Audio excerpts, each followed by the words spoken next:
Comme d'habitude, vous voyez, vous avez une mission mingi passage obligé. La carte émission là, tout le monde tout ça, la promotion, il y a jeunesse, promotion, il y a Banamwanda, il y a domaine surtout culturel, politique, économique, il y a des pays, il y a des pays qui sont intéressés par Banamwanda. Ah, on est besoin de Jean-Marie Chidingue, tout ça, on a Kinshasa limité, la cabinet, il y a Moko ya Banamwanda, Oyo, Abunde la Banamwanda, Oyo, Alingaka, Tombo la jeunesse ya Mwanda, et Kenirikolo, parce que jeunesse, on a n'engagé de vie. Jeunesse na deso ndenge na boba bosenga ebele bosenga ebele na kati ya bilinga na tout ça oyo basali batangi ba université minene ministère des équité oyo pe balingi ko sana politique mais bakoko so ezali alors yende pe comme un leader na jeune et la jeune na kati ya Rwanda to yaki awa pour na kati ya cabinet na kati sika sa musala pour atomeka kotuna ye mayimateli boka mayimateli jeunesse Rwanda mahimatali élection en général, alors tout le monde se oblige il y a un électorat avant la Kinshasa, la Tokutana, la Moko, il y a Bilingue à Mwanda, Moko va se tomber le coup, ma Bilingue à Mwanda. Oh, il a aucun service à se présenter, Moko, si ma monde est ma solo de la nation. Maître, bonjour. Bonjour, papa Jean-Marie. La Kanisi, vous avez son pailleté. Mais la Bilingue Moko s'est présenté là-bas dans le monde. Vous savez, le numéro est venu, Combo et ça, dans le monde. Merci à Jean-Marie et puis merci à ces jours vous allez toujours traquer l'information. Vous l'avez dit sur 10 places de Batama dans ce pays. Vous allez mettre un avocat et puis un leader d'opinion, un secrétaire national et jeunesse responsable. Jeunesse responsable, ils allaient ensemble, les jeunes responsables dans le cadre de survie à peuple et puis continuité à Mokanabisson dans le cadre de la relève. Voilà comment est-ce qu'on va se définir. Mais avant de côté dans mon unité, maître, lui qui est au Tchanibaya. Il y a lui qui est non, mais tu dis que comment tout le leader de la vision, est-ce que là, solo toi le côté, Maïmazol par rapport à la candidature de la Bon, au-delà de ça, il faut tout poser dans une casquette pour réclamer bien.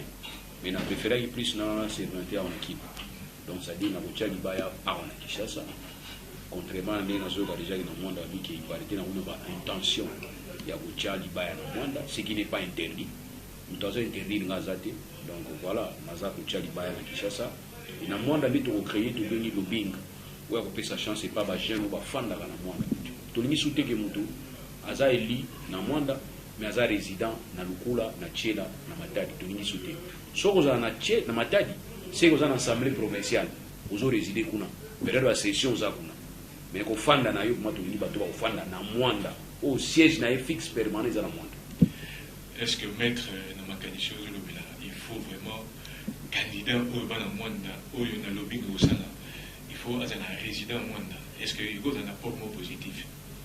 Oui, avantage est que vous avez un leader, vous avez un député dans le chaque jour et en plus les problèmes se posent au quotidien. Il ne faudrait pas que y session à la Matadi, après vacances parlementaires à la Poto, c'est pas normal. Donc il faut que session à la place assemblée dans Isali, mais en tout cas vacances parlementaires à Zongi. À Zongi, Bissika ou Bavota qui est dans la circonscription, pour aller voter la chaleur, aller voter la ligne ou Bango soit sali, va avancer les années. Puis restitution peut être un peu importante. Et pas dans M. Salman. Voilà, ici, dans le monde, vous l'avez dit, maître Goulou, tout le bilan en Italie, ma bonne, tout autour de l'élection, les années le 23 décembre, tout ce qu'on a, regroupement politique, plateforme de Salema, candidature, le 23 décembre. Mais on les a dit côté opposition, dans la société civile. Mais côté majorité, vraiment, pour les limité. Alors, on va trouver parce que quelque part, le président Kabila a sauté vite dans la loi fondamentale, qui est dans la Constitution, a commis de se représenter sous d'après l'article 220. Mais jusque-là, silence n'a pas interprété. Alors, il y a un juriste. Comment on peut faire cette clarification sur le plan des droits par rapport à l'article 220, dans l'article 70, le lobby qui est président, à côté de la fonction, qui va pour le sein et puis Mokitaïnaï, aïe, c'est une remise et reprise. Alors, mais la population, il y a une idée que non, à terme, l'article des alliés, mais à l'Obatel, que non, voilà la possibilité de représenter sur le plan du droit et puis en tant que leader d'opinion. Bon, sur le plan du droit, nous avons toujours un plan de droit. Pour qu'il y ait abus de confiance, il faudrait qu'il y ait un contrat. Et au-delà de ce contrat, il faut que le contrat soit matérialisé. C'est-à-dire, les lots contrats sont liés biso, na politiciens, na biso, ils allaient Chikoyo et community accord à Saint-Sylvestre. Ils ont accord à Saint-Sylvestre par rapport à l'élection. Parce qu'on ne sait plus parler des élections par rapport à la Constitution. Dès lors qu'il délai à l'organisation de l'élection, il va continuer ces équipes. Il y a un accord signé entre les partis. C'est cet accord-là qui est notre bonne foi. C'est-à-dire, acte et bonne foi, nous avons matérialisé un accord. Et nous avons un accord et rejoindre les constitutions. Bien que l'équipe a des mandats à se représenter, on a signé, tout le monde a signé. Donc moi je crois peut-être qu'il faut tout le monde se concentrer dans Yango, qui n'a pas chantage, n'a pas parole, lui-même a dit, nous avons respecté la constitution. Et nous avons d'accord. C'est déjà une garantie pour nous. Toujours c'est la date en total. C'est léger, c'est pas calamine soudé. Mais d'accord, après, on est d'accord, mais tout le temps, vous avez dans Kinshasa, net côté Binzana, pour moi, le candidat à Bicho, le président Kabila, partout, mais surtout, on dit, négociation sur le plan des droits, mais Babylone est négocié à la tête.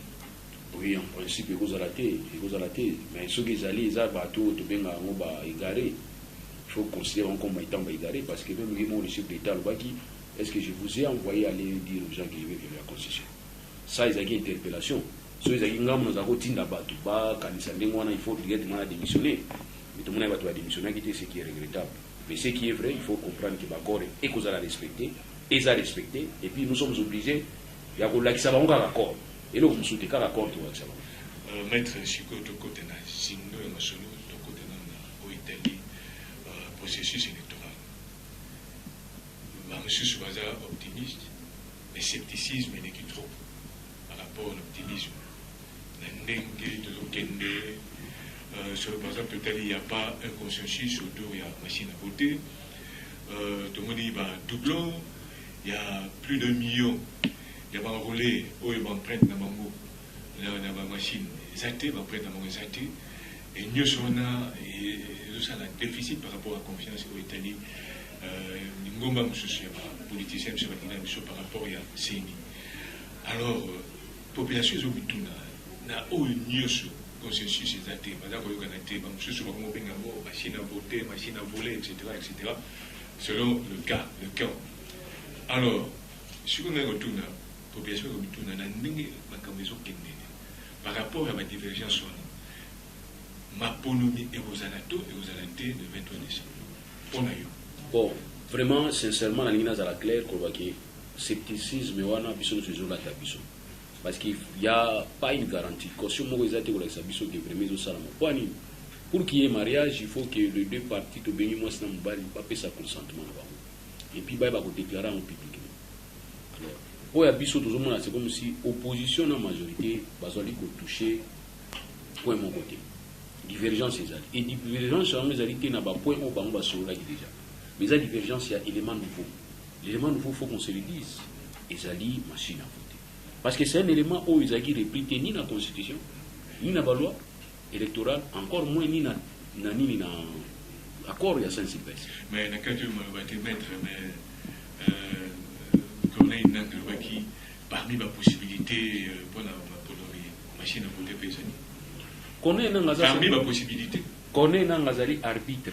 Mais Azali arbitre arbitrer match. Mais ce n'est pas un arbitre qui est autorisé à ça la règle à match. La règle à match, ils ont bateau à ça. Bateau à ça les règles à élection va prévoir à monter. Alors il ne faudrait pas se taper le luxe comme on a Azali expert, donc en tant que commission, on a expert, commission expert, on a inventé roue. Non, il faut toujours qu'on se concentre dans prescrit à loi.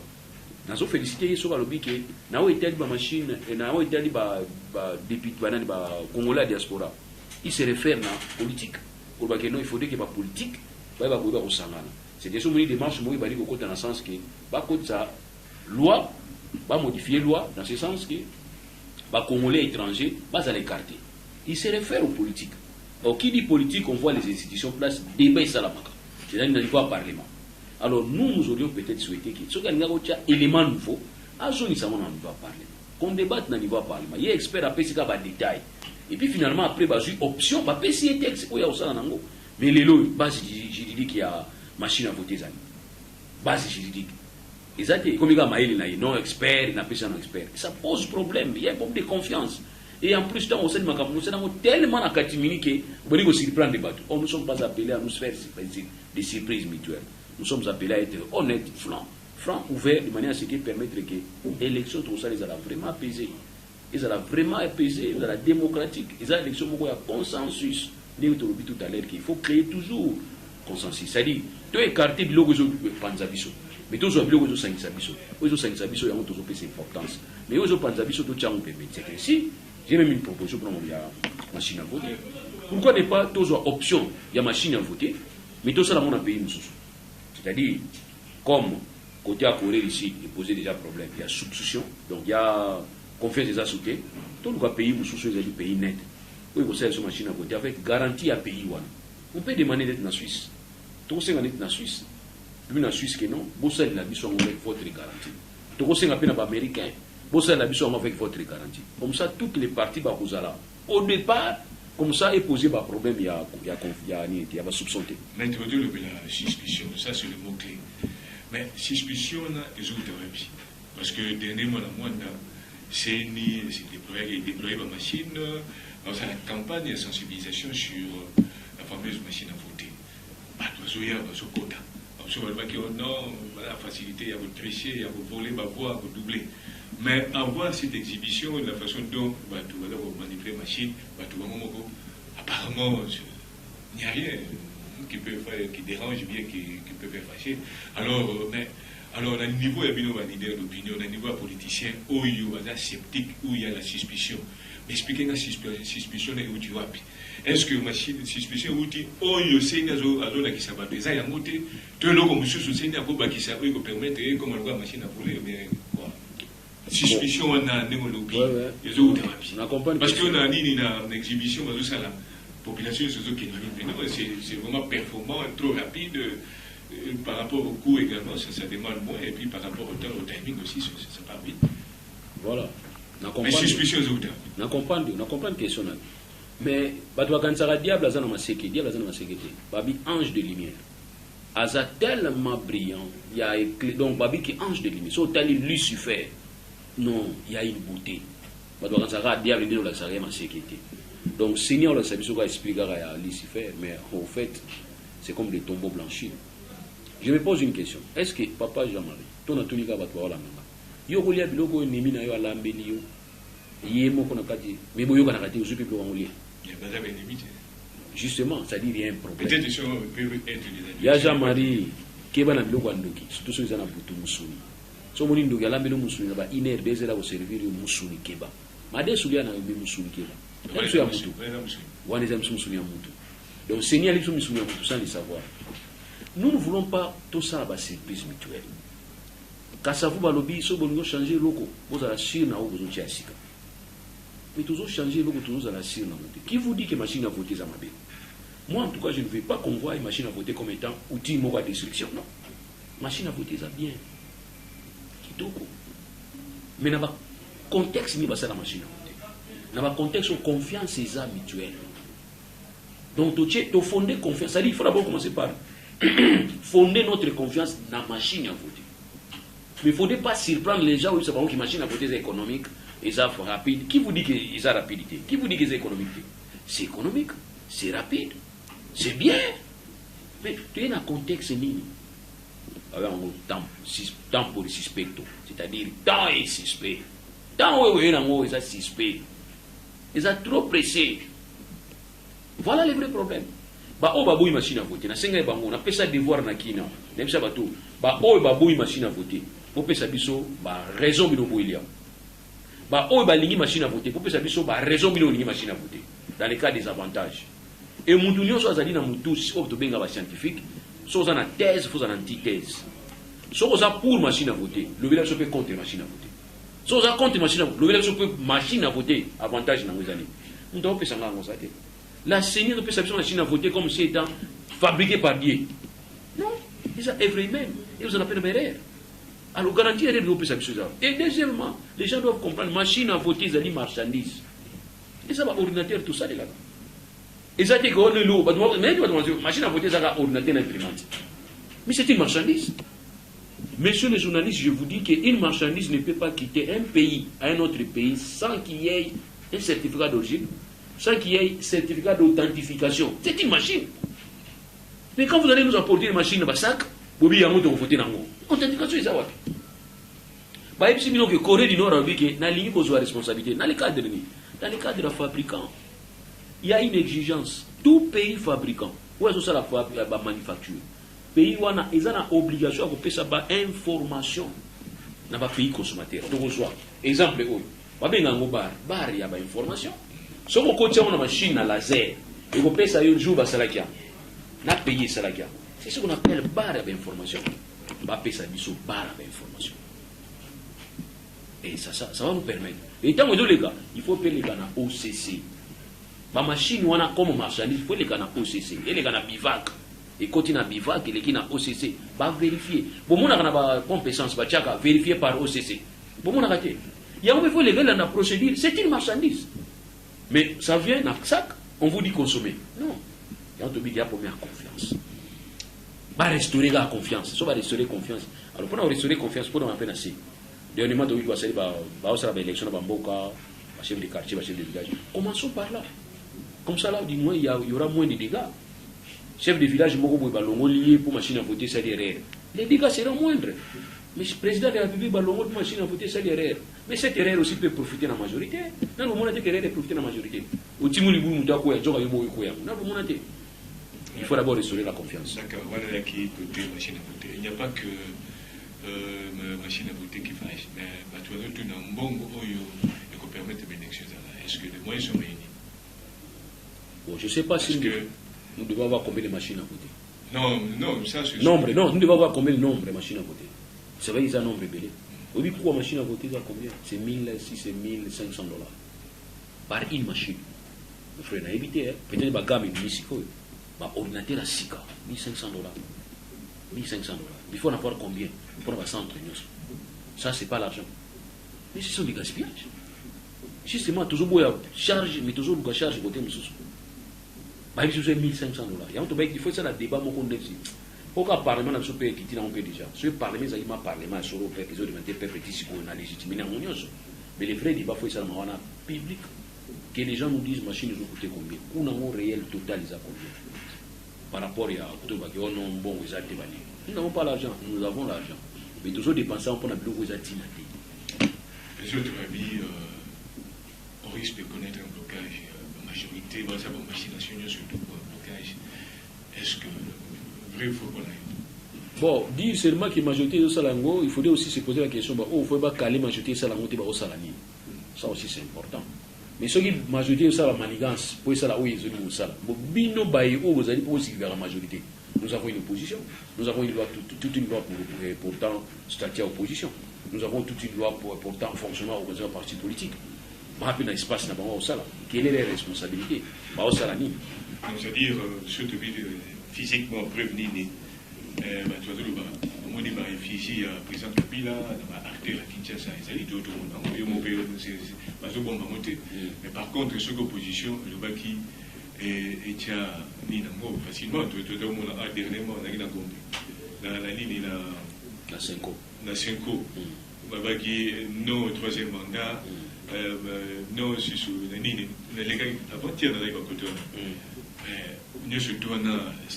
c'est pas un bon présage. Et puis, les silences par rapport à candidat désigné à majorité. Et puis, donc, on part du flou en flou. Il y a aussi l'insécurité. Est-ce que Kiba sont pleins dans l'Est? Est-ce que vraiment l'occasion, le contexte est favorable pour qu'il y ait une élection? Effectivement, ça, c'est ma dernière question par rapport au processus de 23 décembre. Pour Nayo, mais qu'est-ce qu'il faut pour que alternance et arrangements pacifiques et qui met dans la élection, ça démocratiquement, Parce que maintenant, il y a une psychose dans les populations. Même tout le temps, tout la maninga, psychose, il y a une crainte. Par contre, malgré l'assurance sur le PSA, mais la population, au sein de la population, il y a une psychose. Vous avez raison. Lecture, vous avez raison. Parlons de l'insécurité. L'insécurité ne choisit pas votre majorité, votre opposition. L'insécurité. Ceux qui viennent, ils sont avec nous. Donc, ils sont avec nous. Et là, ceux qui vont ba kuluna, tant kuluna ko kanga otunote aux hommes d'opposition, tous dans ta majorité. Donc, biso nous sommes biso. Wana tu es dans le général. Donc, dénominateur commun. Na Italie ba drapeau ba milongo sur le bion. Je me suis posé une question. Pour nous mettre à Gomba longo le bloc. Si par erreur, c'est quoi comment qui oui na troisième dialogue. Oui na référendum. Oui na glissement. Est-ce qu'il y a un ngolong là? Ça, c'est une question que je me suis posée. Sous ces avanies, excès des ailes. Or, excès des ailes, il y a un régime. Parce que dans le niveau de Tunisie, dans le niveau de printemps arabe, il a fallu seulement qu'un seul policier se mette la folie dans sa tête. Abeta Mutaote Kamalala, Mitumba. Le président Kouya, président Longwa. Pour faire wana. Donc, c'est ainsi que ça va régime. Il ne faut pas laisser vos petits milous. Parce que ça a tendance à vous déranger là-bas. C'est pas bien. Donc là, je dis que c'est l'extrémisme et les ailes, excès des ailes. Il y a un dépoussé. Or, pour l'envoi de bourgmestre, Bana Makambo, Bazola, c'est la salité. Des fois, c'est dans la ville de Kinshasa, ce sont des bourgmestres. Les bourgmestres, les mouquets, qui n'est au film. Il y a 10 jours plus tard, il y a 30 jours plus tard, mais les bourgmestres, c'est où? Or, nous avons opté pour la décentralisation. L'entité décentralisée qui est des responsables directement dans le peuple pour nous résoudre le problème du peuple. Mais les bourgmestres n'ont rien fait. Voilà, maintenant, il se permet que l'on les loue à battre. Parce qu'il va dire non, non. Il va dire oui, oui, oui, nakati. Il allait se permettre, non. Je vous informe que ce sont des provocations. Et la provocation, nous avons ça là, mingi, ils ont battu na kati à partir, ils ne rien. Rien dans la kati. Alors, bango pour na bango, bali ba paquet na bango de ça, ma box. Mais il faut plus tout passer tout ça.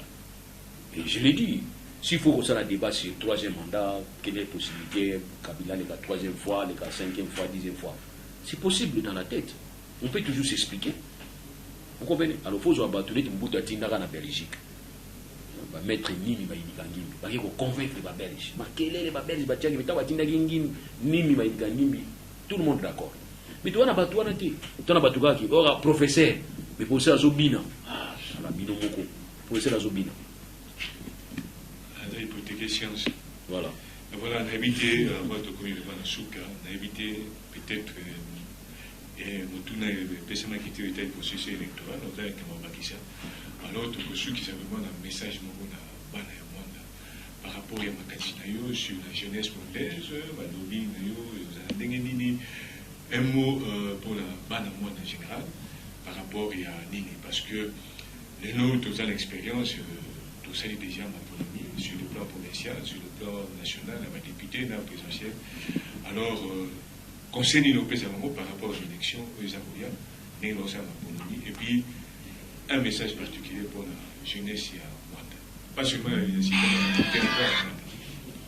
Bon, à moins que vous ayez un accès à la processus électoral, sur les athlètes, bon, pour nous éviter les bancs en Rwanda, nous sommes solidaires, j'ai appris que même dans il y a une inondation, et puis progression, il y a des boulots qui simbi, il y a vitesse de croisière. Vraiment, je suis très ému, très éclairé. Et vous savez que nous avons fait des démarches. Les démarches que nous avons faites, c'était dans le cadre des contacts. Tout le ministre provincial, il y a IPR, Papi Mantezolo, nous avons échangé avec lui, qui nous avait dit, écoutez, c'est dans le cadre, il y a plan Bazosala, plan et apport, il y a un profonde, on va récupérer toutes ces situations. Voilà, nous devons attendre que plan en est ministre national, ITPR. Non, ministre national, vice-ministre ITPR, Papi Mantezolo. Nous avons été avec lui, à Yamba Gibiso. J'ai même son numéro, il m'a donné. À chaque fois, tu peux m'appeler.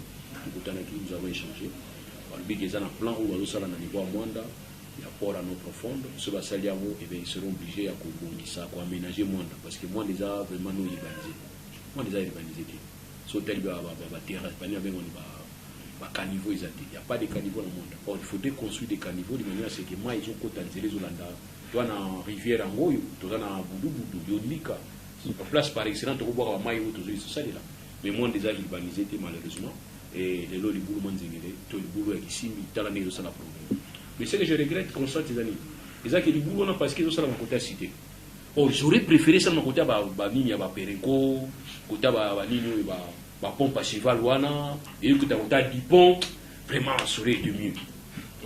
Ça aurait été mieux parce que nous allons peut-être prendre la solution rapidement. Vous comprenez, moi on donne l'argent, moi on donne l'argent, c'est comme si moi déjà dernier cadet des soucis à l'autorité. Ça c'est pas normal. C'est ainsi à un certain moment nous avons tout le monde prendre en charge. Dans le cas de prendre en charge, il y a jamais rien à mingam. Na senga gimbongo to zwakawana o to mona raté. Et voilà va pesa biso. Tant to kanga miso. Bon, on a ceux qui ont 250, ceux qui ont 450. Ça peut aussi nous servir.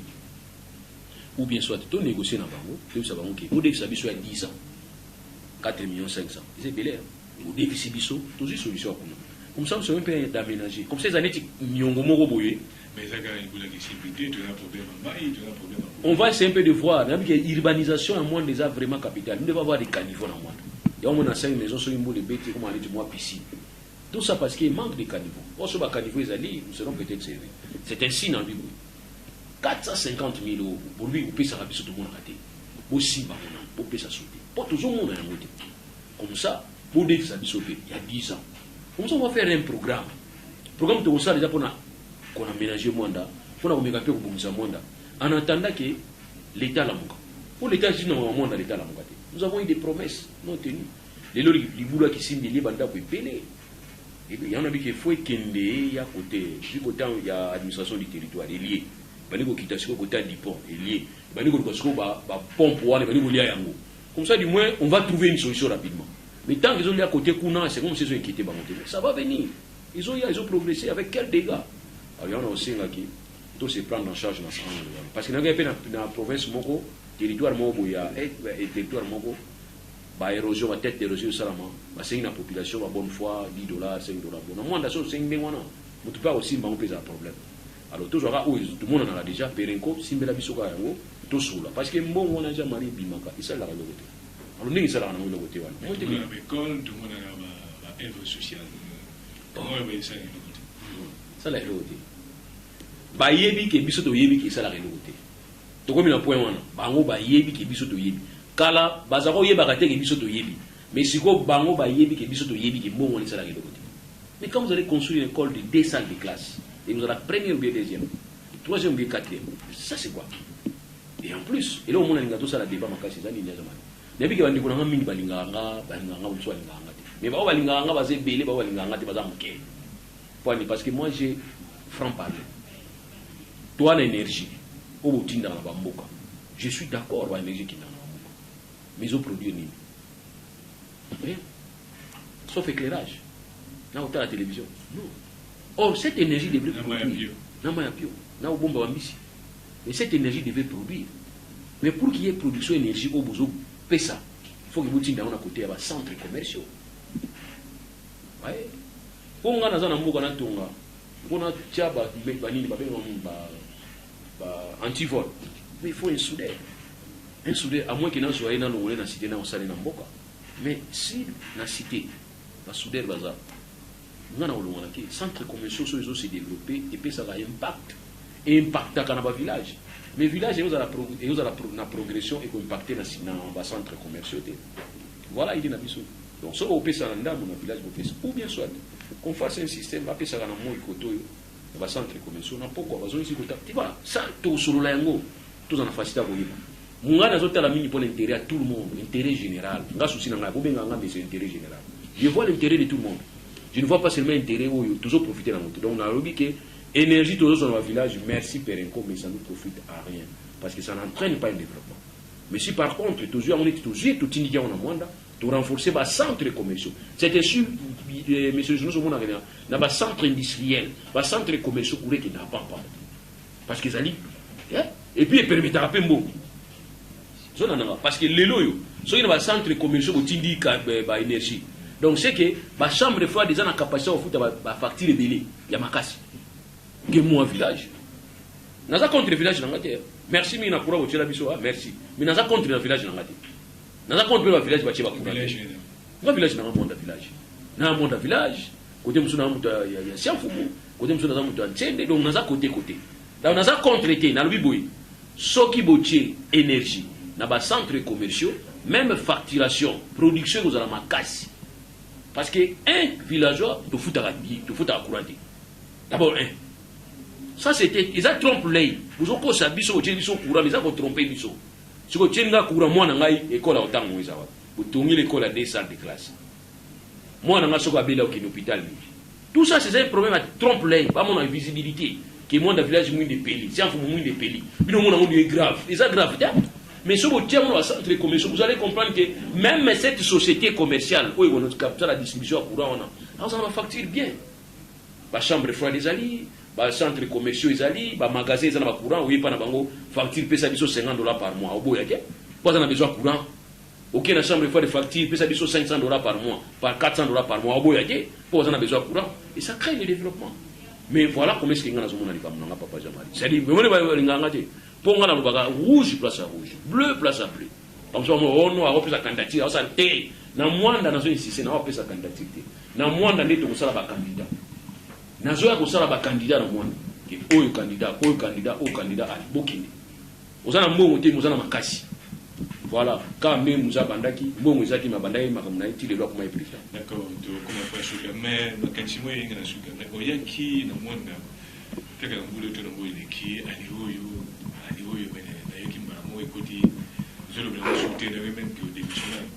pourquoi bon, mais c'est jeunesse na za mingi vraiment na temps ko tika likamute. Somo na tiki likamuse les réseaux ça. C'est comme ngulu, somo ngulu aboine ko lia nyoko seki. Nyoko ni za bulolo. Na boina nga. Parce qu'il y a des gens qui croient que ce sont des associations pour faire développer pays. Non. Au Tali, dans l'histoire de développement en Boka, ce ne sont pas des associations pour se faire développer Boka. Jamais. Ils ont peuple dans l'État. Or, peuple dans l'État, ce n'est pas à travers Kakaba association, non. L'association, c'est un lobbying. L'association, c'est un groupe de pression. Mais quand une association a remplacé l'État, elle a remplacé un peuple, elle c'est considérable, mais elle est absent. Et vous avez présent quand ceux qui dividende et banini. C'est ainsi au Monique, à un certain moment, vous êtes absent. Mais or, binonné vous avez leader, il faut vous avoir. Mais vous avez absent pour aller. C'est parce que vous continuez la logique, vous voyez, oyo, et ça permettre le développement. Et en plus, et créer maintenant un contraste entre présence nabino, na population tunique tina nabino zani. Voilà, j'étais confronté à ça, comme je pose la question de savoir, tina nabino zabmani, nazo ebati. Quand il faut partager quelque chose pour en faire développer Mwanda, on va faire des tribalismes, on va faire des coteries. Et là, on se partage ma dividende. J'ai posé la question, mais il peut payer un coton qui est toujours un pays. Mais comment tu dois aider les gens qui ne te reconnaissent pas? Les gens disent que Pérenco ne fait rien à Mwanda. Mais vous savez que c'est Pérenco qui fait quelque chose à Mwanda. Je préfère le dire en français. Pour miner, on a une chance pas Hollande. Vous savez que la Pérenco est en train de faire beaucoup de choses à Mwanda, mais qui ne sont pas visibles. Mais pourquoi ça ne sont pas? Parce que tout se passe sous la table. Qu'est-ce que vous voulez qu'on vous dise? C'est ça. Mais or, la Pérenco doit créer la visibilité. C'est ainsi la fois passée, j'ai même proposé que si la Pérenco veut envoyer les gens, même dans le cadre de Boussier, il faut que cela se fasse avec toute la visibilité. Il ne faudrait pas que la Pérenco vous invite seulement à Kabula Kwangana Thompson parce que fin d'année, change de fait. Non. Qu'elle vous dise que voilà ce que nous avons fait. Sous forme d'un bilan. Bilan communautaire. Voilà ce que nous avons fait. Voilà ce que nous avons donné. Et c'est vérifiable. Nous avons envoyé 10 enfants. Nous avons envoyé 20 enfants. Nous les avons envoyés en Europe. Bazana Baïkol a bien. Voilà le numéro à Tata Nabango, à Maman Nabango. C'est vérifié. Mais ça se passe, on ne sait pas. Il y a des gens qui disent qu'il y a un boucher à Pérenco. Mais une fois qu'il est Cécile, il devient sommaire dans le monde. Et ça, c'est pas normal. Or, les boursiers à Pérenco, il faut bénéficier de l'avantage d'engagement. Nous avons posé la question de savoir comment ça se fait les engagements à la Pérenco. Mais ça se fait dans le téléphone. Tribalisme, clientélisme, népotisme. Non. Il faut donner la chance à tout le monde. Et surtout aux élites. Aux salitistes, à Zui, Bouzuye, Momoni Gaza Marie de Bouzuye. Chance na mutu nyoso. Donc voilà ce que nous avons demandé. Il y a un élite nanga. Batwa quand Tanzanie n'a pas sa candidature na monde. Non. Il y a un média qui a forcé ngana opesa candidature na monde. moi déjà place dans le lobbying kolbaka ke yoza valable pour la candidat yoza valable pour la boy vous comprenez que nga za coach na coacher allez toqué c'est ça d'accord souka ni nous le pas dans monde par rapport à l'élection comportement vu expérience à passer l'année de commis comportement ni d'accord affiché parce que toujours on a congolais n'engazawa ceux qui n'a pas plus que moi il monsieur Souvano a voté pour la t-shirt Kama Kwanga, Kama Thompson, Kama Transport. Les lots par rapport à l'expérience qu'on a passée, ni nous ne pouvons pas dans le monde. La marge électorale de Zanon. Par rapport au pays, comportement de monsieur passé. Moi, dans un Kwanga, Nini, dans l'expérience en place des sociétés, Tony, bon, voilà. Expérience. Moi, surtout, moi, dans l'Indien, dans le jeu, parce que moi, ils ont contribué à ma casse, il y a parmi ma territoire, au premier territoire, ils ont contribué à ma casse dans le budget national. Mais dans l'année, tout ça. Mais quelque part aussi, tu as un problème de leadership. Leadership, là, ma capacité, représentant la mission, on a tant que comment amputé, population, on va aller, tu dirais, aux salariés, qui ne répondent pas, pour la poche à banque. Mais les lots sous ce zone, ils sont là, à ma bonne. Alors, conseil, nous pensons par rapport à l'expérience, on se vivre. Alors, il y a les gars, on est en élection. On est à Sougamé. Voilà. Nathan, au point leadership, dans la région de Okolbaboiki, nous devons faire en sorte que le leadership à monde a été dans la sous. Nous devons faire en sorte que le leadership à monde a été dans la sous dans la côté tribal. Faisant dans le cadre de la population de manière générale. La population est dans l'âme moko. Il y a appartenir à la nation moko. Et nous avons appartenir à la tribu. N'est-ce pas? Donc on a appartenu à la nation et puis comme ça on a valeur, échelle de valeurs. Et pour pousser biso, n'est-ce pas? Toujours dans la quête de développement. Mais surtout, tu as dit que non, ben fui pilinti, ben fui kunangizila, bonaboye, développer ça. Parce que Jean-Marie Mouninga chez moi, dans un cabinet, c'est mon cabinet. Mais je suis Ngizila Kim. Mais on ne m'a jamais dit que je suis Ngizila Kim. Jamais, jamais, jamais. Et j'ai des gens qui sont là. Si je dois voir Baoyo, tous ces gens dans le cabinet, ils vont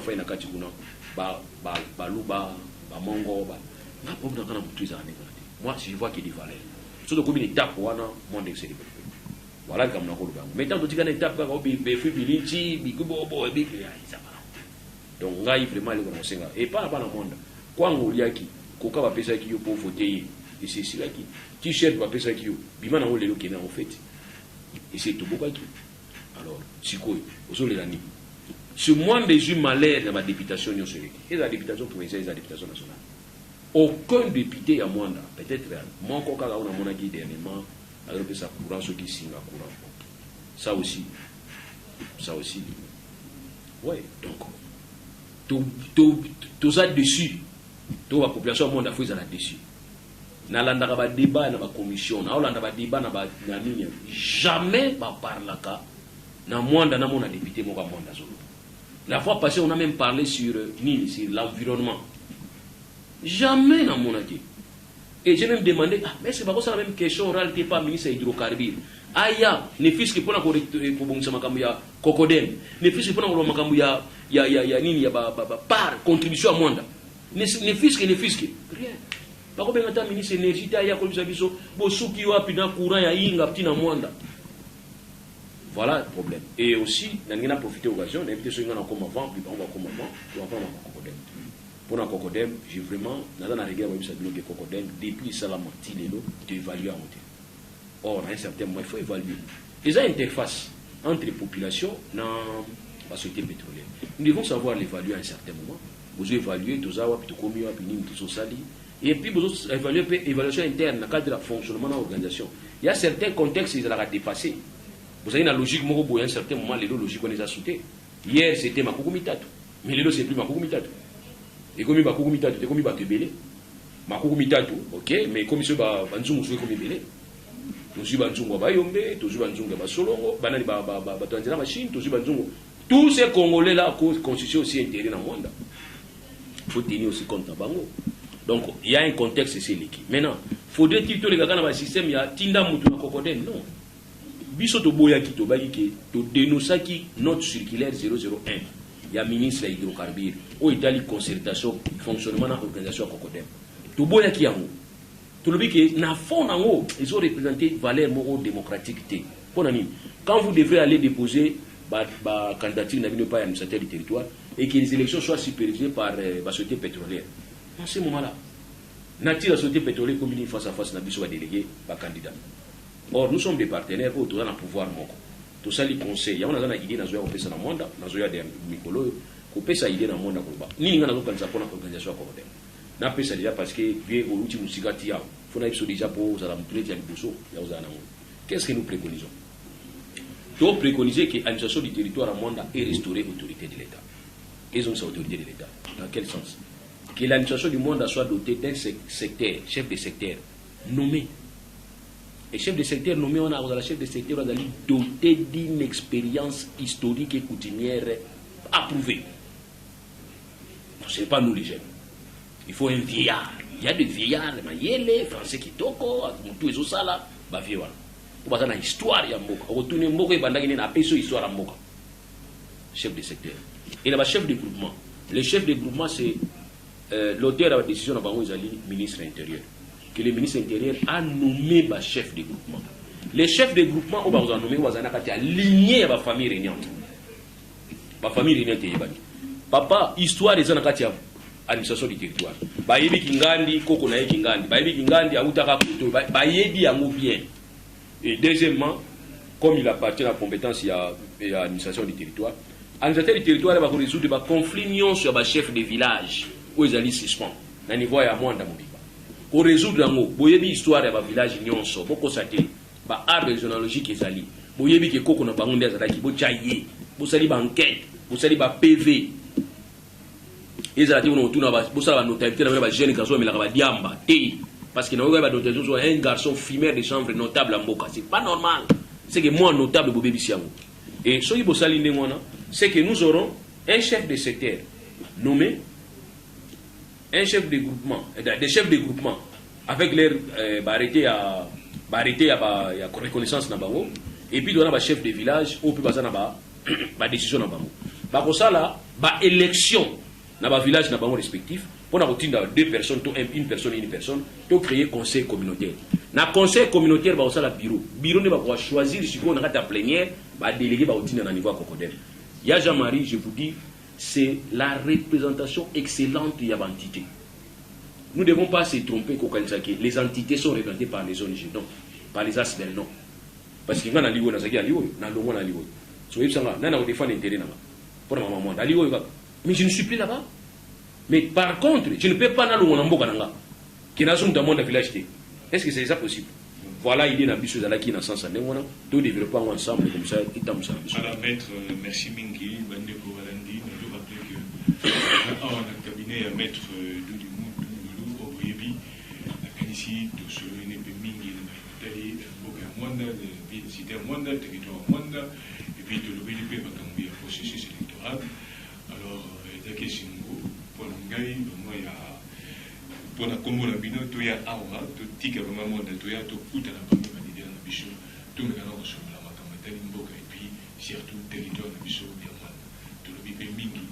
Merci, Natango au PC, vraiment vous consacrez pour l'émission de la bichon, merci pour la sougate, et me remettre un peu à Royan à Rwanda, alors qui a été candidaté, à PC jamais.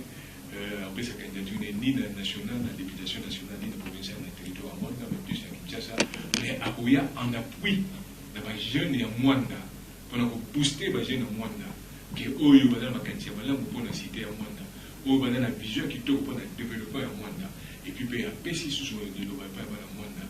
Tant que moi, les années que, eux, pour la Moutupona, comme moi, Kwanga, comme moi, t-shirt, comme moi, Boye, oh, Oumela, Zamba Ponio, Mwanda Oyo, de Yebipe, implication au monde d'un budget national. Il y a qui tamo le pétrole, il y a qui te dit que le monde est à peu près 500 millions de dollars. Mais le pétrole est quitté comme un bouquet. Et territoire Moko, et pourquoi il y a une contre l'implication d'un budget pour les Mwanda et ça dit. On a parmi les 3 meilleurs. Alors, tout ça, tout ça, Mwanda développement Mwanda, les autres là, Bissou, Oyo, Kolo Mwanda, docteur Mwanda, OEP, pour ni Mwanda, le Kola, résidence. Alors voilà, merci Mingi de l'inviter dans le Balassi dans ce soir. Toujours dans le cadre de l'émission de la mission Passage obligé. Merci. merci